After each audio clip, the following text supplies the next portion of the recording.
No programa de hoje, nós vamos falar sobre uma profissão que vive um momento de grandes desafios. Ser professor hoje é conseguir motivar uma geração de crianças questionadoras, cercadas de informações e que realizam várias atividades ao mesmo tempo, estimuladas pelo mundo digital. Muitos estudantes têm dificuldade de prestar atenção às explicações do professor, que precisa reinventar o espaço e a dinâmica das aulas para conquistar a participação dos alunos. Esta é a pauta do Viva Voz de hoje, que está no ar pela rádio e também pela TV Univale. Hoje quem me acompanha é a acadêmica de jornalismo, Junilgen. Boa tarde, Lisa. Boa tarde também para você que acompanha o Viva Voz pela rádio e pela TV Univale. Interaja conosco também através das redes sociais. Estamos no Twitter e no Instagram como @Viva Voz Univale, no Facebook como /Viva Voz Univale. Se você tiver sugestões de pauta, pode mandar pra gente. vivavoz949@gmail.com. Bom, a nossa convidada de hoje é a professora Sandra Cristina Silva Vanzuita, professora do curso de Pedagogia aqui da Univale. Obrigada pela participação, professora. Imagina, é um prazer estar aqui com vocês. Bom, professora, diante desse quadro aí que a gente tentou traçar no início do programa, né? Qual é o papel do professor na formação de cidadãos de bem, né? Pessoas que possam transformar a nossa sociedade para melhor, né? Então, o papel do professor ele é complementar a família. Hoje não se pensa uma educação sem a figura do professor. Porque por mais que os pais e que a família passe os conteúdos, os valores, os princípios, a escola complementa essa atividade dividida de educar e de cuidar das crianças no que diz respeito ao desenvolvimento intelectual, social desse sujeito, desse indivíduo que vai estar na escola e que está ávido por conhecimento, porque hoje as crianças são muito inventivas, elas têm contato com muita coisa, e essa interatividade faz com que o professor precise, como tu já havias falado, reinventar suas práticas. Hoje não se pensa mais numa escola de todo mundo sentado um atrás do outro e os professores passando um conteúdo no quadro e as crianças fazendo cópia. Os jogos precisam estar presentes, as construções, os projetos. Então, cada vez mais esse mundo, a contemporaneidade, requer desse professor uma prática inovadora. Aproveitando que a gente está falando um pouco sobre o novo modelo da educação, nessa semana, terça-feira, dia 11, saiu uma notícia no Estadão falando sobre a implementação do Programa de Ensino Integral pelo Ministério da Educação. Ao todo, 572 escolas serão contempladas no país. A gente gostaria de saber qual é a sua opinião sobre toda essa transformação na educação. Então, o ensino integral ele tem sido pauta de discussão há bastante tempo no governo anterior e também nesse governo. O governo anterior tinha feito um programa que chama-se Programa Mais Educação. E esse Mais Educação era um programa que estendia o tempo da criança na escola, mas numa perspectiva de qualidade desse tempo. Não é você manter a criança ocupada na escola, mas é o que você vai fazer.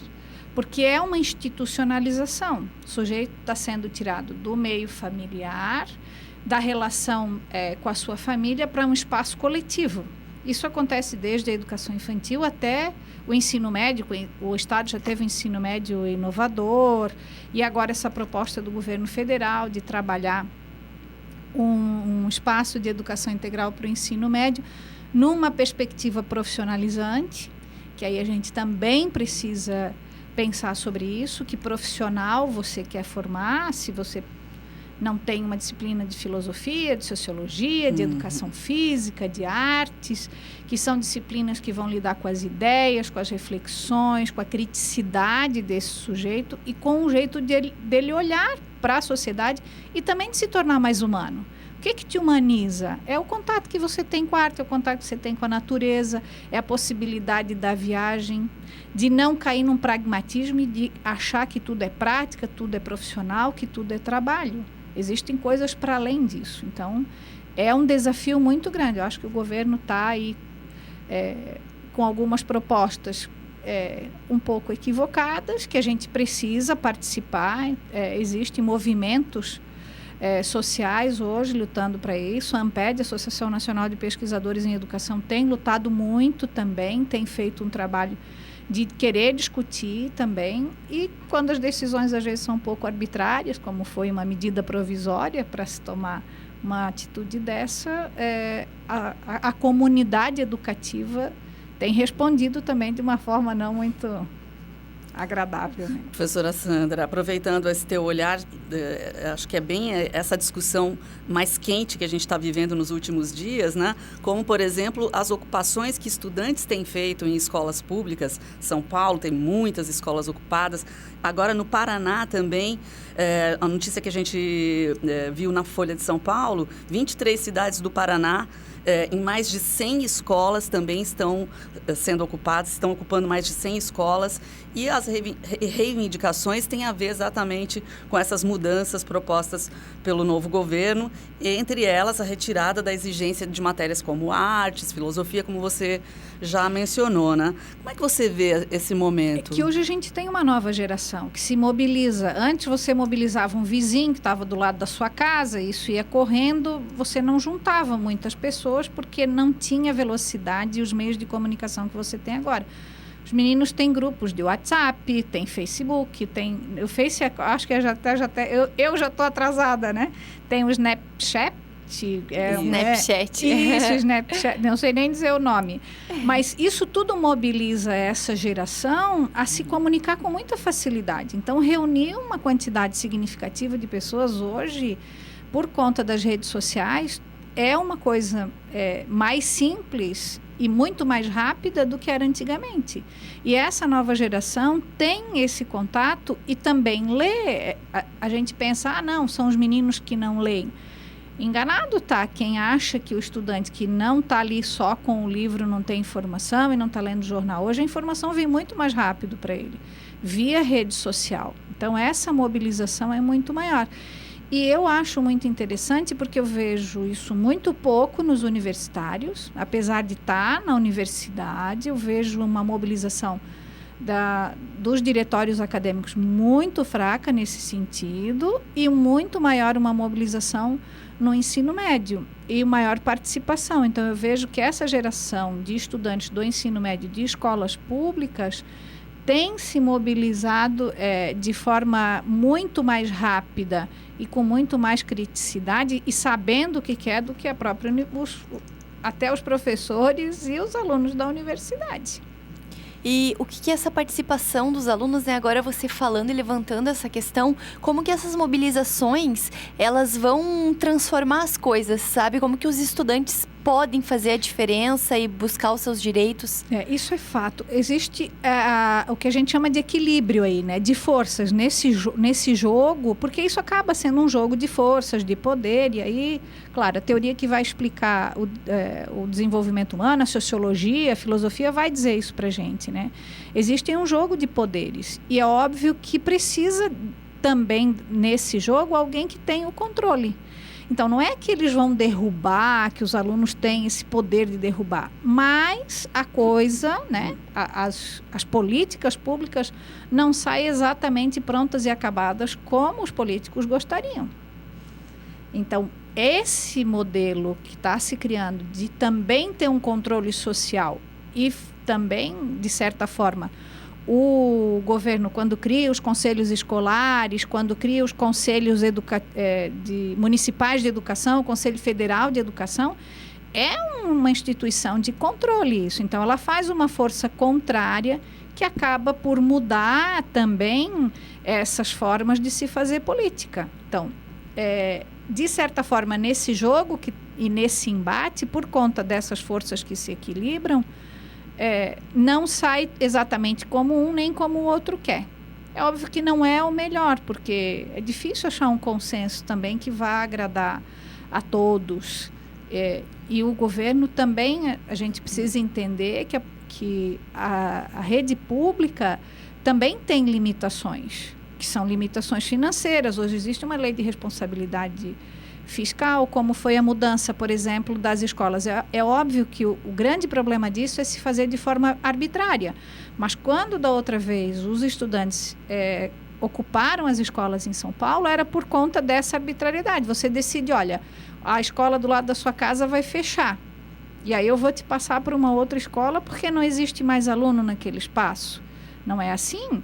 A comunidade precisa ser comunicada. Esses alunos vão com que transporte? Isso tudo onera também para os pais. Então, o governo não deve tomar decisão arbitrária. Agora, por outro lado, os pais também têm que olhar, porque manter uma escola também com poucos alunos, isso é uma coisa que se tu pode remanejar, colocar esses alunos numa escola que tenha mais condições e transformar esse espaço para uma outra utilidade, para um outro serviço. Agora, precisa ser discutido conjuntamente, de forma compartilhada com a comunidade. Esse é o grande problema que eu vejo. Às vezes a ideia é interessante, mas no momento que você toma a decisão e faz isso sem a consulta da comunidade, isso cai por água abaixo, porque ninguém hoje engole mais as coisas, né? Professora Sandra, qual é a visão dos pesquisadores na área da pedagogia? Apontam para que direção quando a gente pensa em qualidade na educação do Brasil? Isso é uma coisa... Porque a qualidade é um termo muito subjetivo, né? Ela vem carregada da visão do que é qualidade para mim e do que é qualidade para você.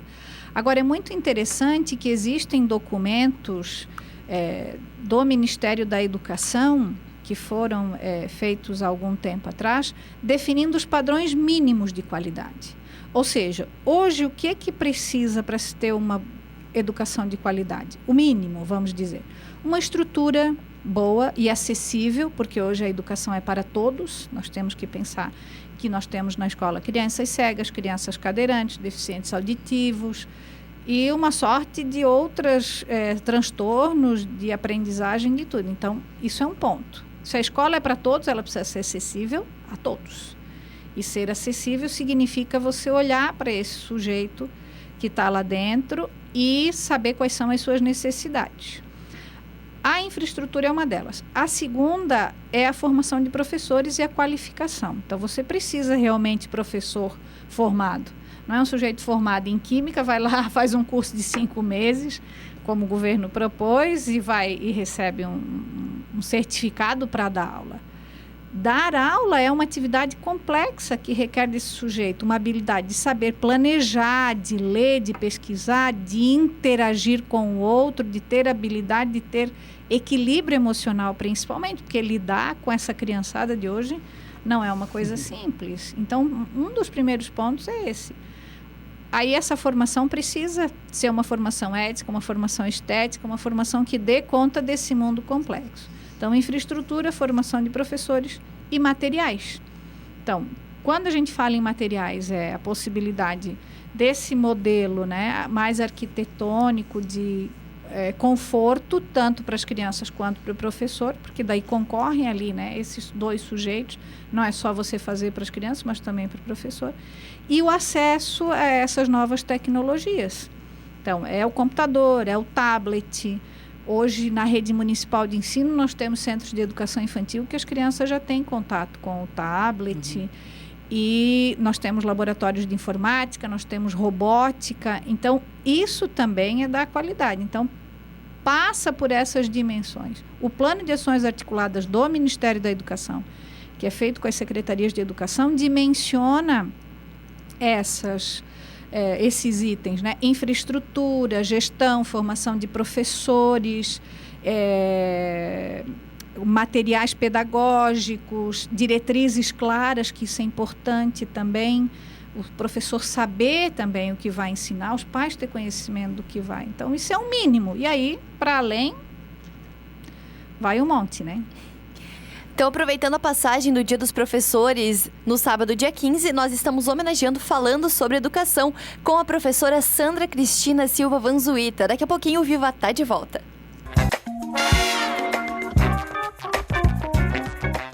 Já estamos de volta. A nossa conversa hoje é com a professora Sandra Cristina Silva Vanzuita, professora do curso de Pedagogia da Univale, já cumprimentando todos os professores pela passagem do Dia do Professor.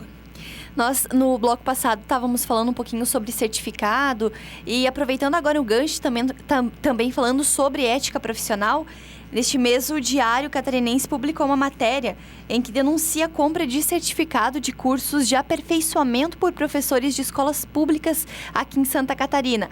O objetivo desse certificado seria fraudar os processos seletivos para ACTs e de progressão de carreira na Grande Florianópolis. Falando, né, professora, sobre ética, que é tão importante para qualquer profissão, qual é a tua opinião em relação a essa situação? De manhã, quando a gente levanta, sempre vê o Bom Dia Santa Catarina, né? E aí acaba que a primeira notícia que eu já recebo é essa. Isso causa um impacto muito grande ainda, porque eu acho que esse é o papel do professor e principalmente daquele que forma outros professores, é se impactar com uma notícia dessa. Então, mexeu muito comigo. Mas aí eu também começo a retomar um pouco. Bem, se a gente fosse olhar todas as profissões, a gente sofre uma crise ética no Brasil muito grande.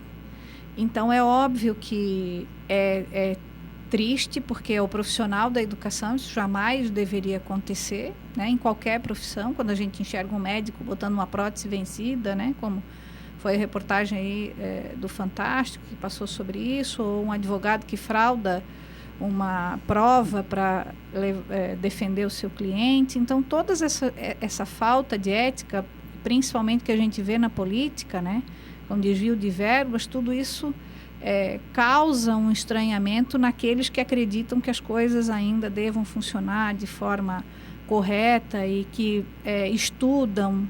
E nós temos muitos professores fazendo mestrado e doutorado e pagando por isso, e não é só o pagamento, mas a energia que esse sujeito, o desgaste emocional da família. E aí você vê um outro que compra um certificado para ascender na sua carreira, isso te causa uma certa revolta. Mas é o mínimo. O que a gente tem que pensar é que não é a maioria. Isso são fatos que ocorrem, claro, como ocorre em todas as profissões, mas que não é a maioria. Hoje a gente tem professores muito bons na rede pública de ensino, já com doutorado, tanto na rede estadual quanto na rede municipal. Isso é importante. Professores que defenderam com louvor o seu trabalho e defendem e participam da formação continuada. A Secretaria de Educação aqui em Itajaí, eu sei que oferece 40 horas de formação anualmente, os professores estão lá fazendo as suas tarefas, mas como em qualquer outro lugar, infelizmente, isso acontece. Eu acho que tem que haver correção, uma punição deve ser severa. O servidor que está fazendo isso, os 2 servidores, deveriam perder, sim, sofrer um processo administrativo, perder os seus empregos, para que a punição seja, a correção seja feita na hora e que esse tipo de pessoa não possa estar, né, entre aqueles que são sérios, que são éticos e que querem uma educação melhor para as nossas crianças. Sandra, vamos falar um pouco então do cenário da profissão, do mercado de trabalho e a formação. Você mesma já mencionou a formação, a qualificação, né, dos professores, é algo que com certeza faz diferença. Então, o que você pensa sobre hoje, quais são os principais desafios do professor, como está o ambiente, o cenário profissional para quem quer ser professor? Eu vejo que na região, porque aí eu vou falar um pouquinho da região. É claro que isso no âmbito de Brasil é muito complicado, porque nós temos aí concorrendo sistema privado, público, municipal e estadual. E aí há um piso nacional definido, mas que infelizmente não é respeitado em todos os lugares. Hoje nós temos 2 coisas que são garantidas por lei, que é o piso nacional e 1/3 da hora atividade. Essa hora atividade significa que esse professor tem do seu tempo de trabalho 1/3 para planejar, corrigir, pesquisar, participar de atividades culturais também, que isso é importante na formação dele, mas que nem sempre é cumprido. Aqui em Itajaí, a Secretaria, claro, ainda não conseguiu cumprir também, por conta de questões orçamentárias, que a gente precisa entender. Por quê? Para que isso seja cumprido, a gente também precisa de verba federal, e os repasses não são feitos. Toda a educação infantil é mantida pelo município. Então, se nós formos ver aqui na região, em termos salariais, hoje um professor entra na rede municipal de ensino de Itajaí ganhando em torno de R$ 4.050. Então, se a gente for olhar a média dos outros salários e de um outro profissional que tem a mesma formação, um advogado, um administrador, um sujeito formado em ciências contábeis, a média pode ser essa. É óbvio que isso muda quando você passa a ter um concurso para odontologia, para um dentista, para um médico, que aí isso pode triplicar os valores, né? Infelizmente, a gente tem esse disparate. Agora, existem outros lugares no Brasil que os professores recebem R$800, R$900. E aí, claro, isso é uma situação muito constrangedora e complicada, porque não tem como um professor hoje ascender na sua carreira, estudar, se especializar com um salário desse nível. Mas, além da questão salarial, eu acho que tem uma outra questão, que é a valorização, que é o lugar que você ocupa socialmente. E isso tem se tornado para os professores uma grande dificuldade, porque com a precarização do trabalho docente, com a falta, às vezes, de infraestrutura, com a falta de recursos, com as condições de trabalho, e como a sociedade vê esse sujeito, desestimula os professores, porque é uma atividade muito complexa. Tu pega hoje uma sala com 25 crianças para ensinar a ler e escrever, é uma tarefa muito árdua. Então, hoje nós temos aí professores com problemas de coluna, com problema de voz, com problema de depressão gravíssimo, porque é óbvio que você somatiza, né? Olha uma criança que é negligenciada, como é que você não vai se afetar com aquilo? É impossível. Então, uma das coisas que o professor tem que lidar hoje é isso, é com o seu próprio equilíbrio, né? De como que ele vai fazer também para se defender de tudo isso. Agora, aproveitando e trazendo um pouquinho mais para perto, falar sobre o curso de pedagogia da Univale, que é um curso à distância, com aulas presenciais a cada 15 dias. A gente quer entender um pouquinho como que funciona, como que ele foi estruturado para estar formando esses profissionais. Então, o curso de pedagogia da Univale, ele é um modelo muito bem estruturado, isso é importante dizer, muito bem planejado. Nós temos um ambiente virtual de aprendizagem desenvolvido aqui pelos especialistas. E outra coisa importante são também os encontros presenciais. Então, o aluno se matricula no primeiro período do curso de pedagogia. Ele tem 8 semestres, são 4 anos de formação. E aí, no início do curso já, ele é inserido no campo profissional. Ele já faz uma observação. É uma disciplina de 90 horas hoje, ele já vai direto fazer observação, ver como é que é o ambiente, a estrutura, e ele faz essa disciplina até o 4º período. Do 5º período em diante, ele tem os estágios obrigatórios, que é onde ele vai efetivamente começar a atuar e experimentar o que é ser professor. Então, essas disciplinas, elas são semipresenciais. O que a gente tem? Encontros a cada 15 dias, como tu já mencionaste, e atividades de relatório, de produção de material, de análise de situações, problemas, todas essas coisas. E as outras disciplinas ele faz à distância, no ambiente virtual de aprendizagem. Ele tem atividades, ele participa de fóruns, de chats, ele analisa, ele vê filmes, ele analisa imagens, ele tem muita leitura. É uma das coisas que o acadêmico que faz um curso à distância desenvolve muito a habilidade de leitura, de interpretação. E para as outras competências que são necessárias ao egresso, que é a interação, o trabalho em grupo, além das atividades presenciais, nós temos as atividades extracurriculares, que são atividades complementares, onde ele participa de mesas redondas, simpósios. O próximo dia 18 e 19 nós teremos o simpósio das licenciaturas. Todos os alunos da licenciatura, inclusive a pedagogia, irão participar de palestras, de oficinas, de atividades culturais que são importantes. E, além disso, eles têm a oportunidade de participar do PIBID. O PIBID é um programa de iniciação à docência, é um programa do governo federal, que a universidade se habilitou e foi cadastrada. Então, as acadêmicas têm supervisão de um professor da universidade e de uma professora da escola. Então, funciona como uma tutoria. Um professor mais experiente da educação básica, junto com o professor universitário, orienta esse acadêmico nas suas atividades de docência. Então, é um curso que tem muita diversidade, fora os trabalhos dos projetos de extensão, que nós temos o ProLer, o Brincante e todos esses que também são atividades presenciais. Professora, a gente está indo para o finalzinho, então eu gostaria que você deixasse uma mensagem então para os professores e também para os pais e todos os que de alguma maneira têm uma relação com esse profissional da educação. Então, o Paulo Freire falava muito do amor, né? E às vezes eu vejo muitas pessoas falar, para ser professor tem que ter muito amor. Agora a gente precisa saber o que significa esse amor, né? O amor está na ética, está na presença, está no olhar. E é isso que é ser professor, é você lidar com gente. E gente que precisa de afeto, que precisa de carinho, que precisa de atenção, que precisa de conversa. Então, ser professor na atualidade é um desafio, é uma profissão muito complexa, assim como todas as outras que lidam com a humanidade, né? Lidar com aquilo que é humano, lidar com aquilo, é lidar com a diversidade. Então, eu convido muitas jovens e muitos jovens a serem professores. Hoje eu me realizo, foi uma profissão que eu escolhi, isso é importante, né? Uma escolha profissional é para o resto da vida. Eu me realizo como pessoa, eu me realizo profissionalmente, estando aqui, trabalhando na formação, formando outros professores.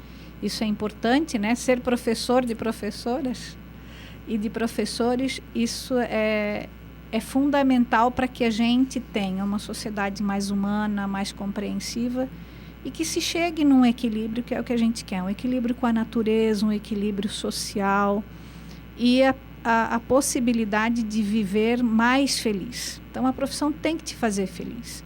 Isso é que é fundamental. Então, eu agradeço demais vocês, foi um prazer estar aqui. Nós é que agradecemos a professora Sandra Cristina Silva Vanzuíta, professora do curso de Pedagogia da Univale. E a gente termina por aqui, não é, Juni? Terminamos por aqui agradecendo muito o carinho da sua audiência, você que está sempre acompanhando o Viva Voz, homenageando mais uma vez os professores. Parabéns pela data. Até o próximo programa.